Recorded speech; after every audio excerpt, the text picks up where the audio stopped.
Hi, Dr. Peter Bevan here.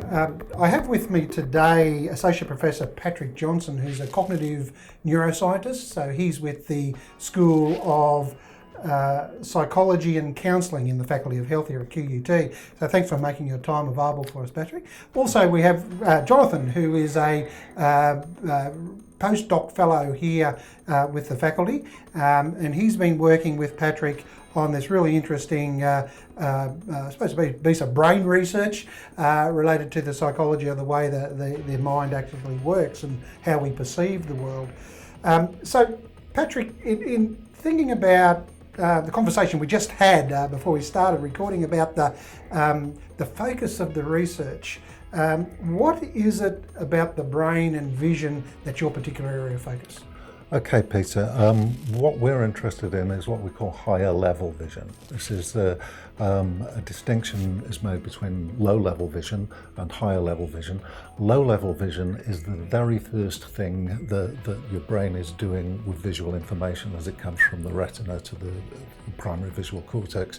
And low level vision is all about detecting areas of light and shade and contrast, and from that being able to compute where the edges of objects in the world are.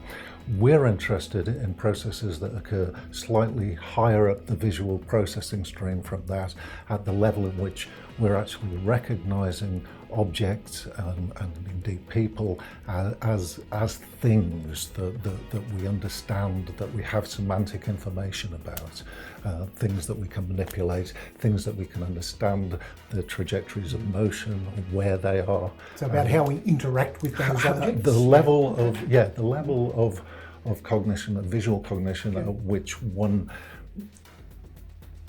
feels like one is interacting with the world. Yeah. Okay. And so what is it specifically that you're investigating here? Is it about just the mechanism of that, or you mentioned the word earlier about time lags and errors? Yeah, that's right. What's happening here?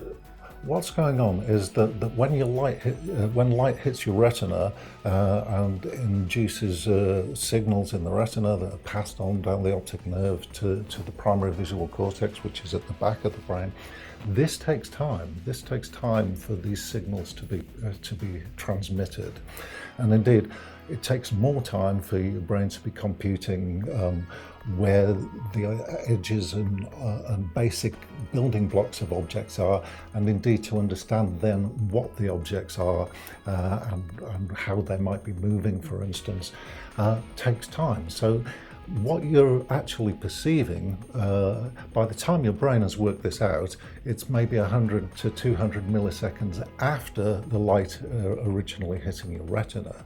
So this means that your brain is playing catch up the whole time. It's perceiving what has just happened 100 or 200 milliseconds ago, rather than what's actually happening at this moment. And that's, 150 milliseconds is a long time in a dynamic and changing world. So the way that your brain deals with this is that it has to be generating predictions about what is going to have happened in the time since the light hit the retina. So for instance, if you're trying to catch a ball, there's no point in computing knowing where the ball was when the light hit your retina, because the ball has moved since then. And so your brain has to compute and compensate for these lags that it has in its processing by generating predictions about, for instance, trajectories of motion and so on. And it turns out that this generating and testing of predictions is probably much more fundamental a aspect of brain function and brain processing than simply making predictions about motion.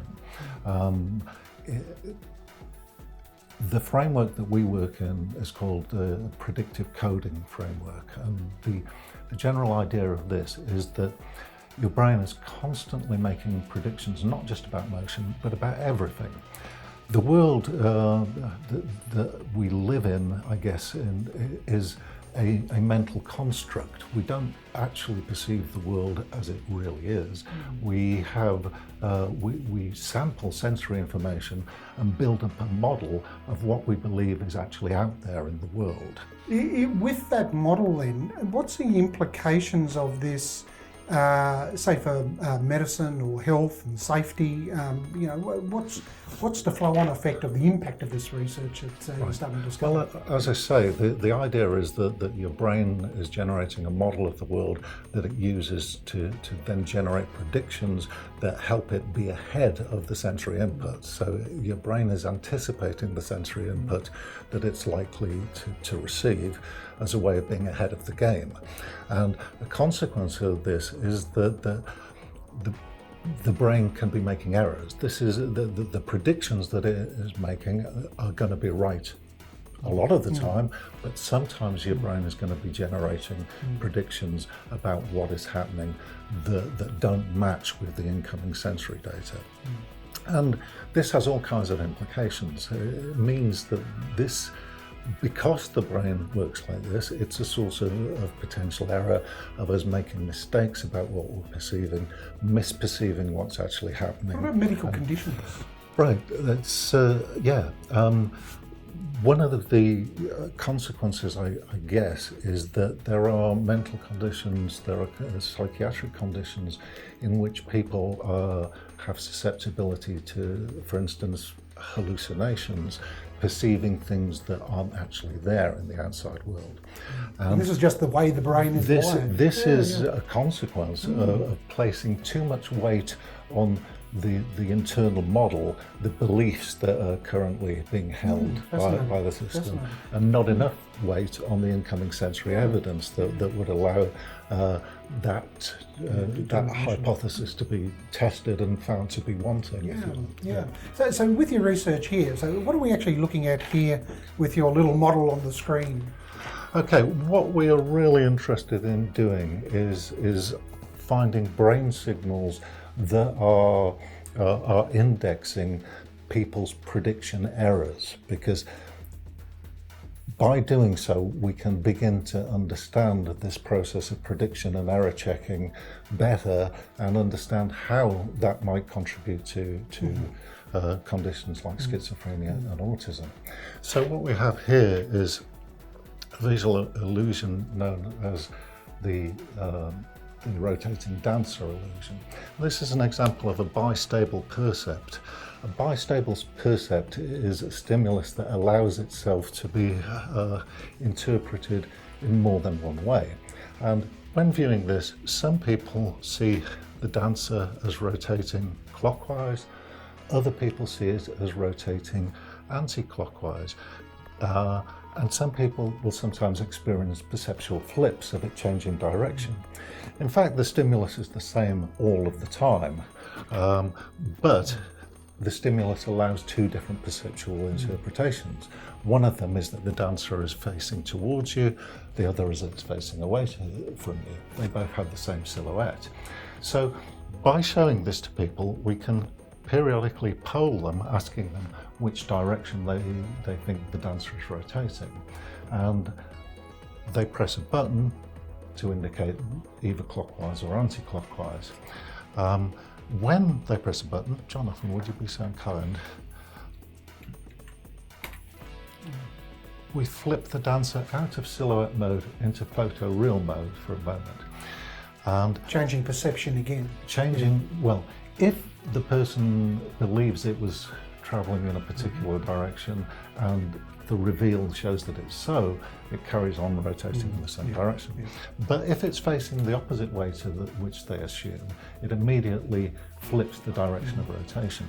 So we can use this to generate prediction errors, violate people's beliefs about what's happening, and then look at the brain signals that are generated in response to those kinds of. So what are you actually measuring here with Jonathan on the screen here? Is it eye movement? So in this instance, what we are measuring is Jonathan's pupil dilation. When people are surprised by what they see, there's a minute change, an enlargement of the pupil. And so we can use this as an index of surprise. More often we're doing this kind of experiment whilst actually recording brain activity, either with EEG or with MEG. Fascinating. Well, that's definitely food for thought there. It's because I'm just looking at that, and this is the first time I've seen that, and I think I mentioned it's quite discerning. Is you look at it and then all of a sudden it's flipped, and knowing it's the same thing each time is pretty freaky, actually. So yeah, look, thanks very much for your time, Jonathan and Patrick. It's been fascinating. Thank you.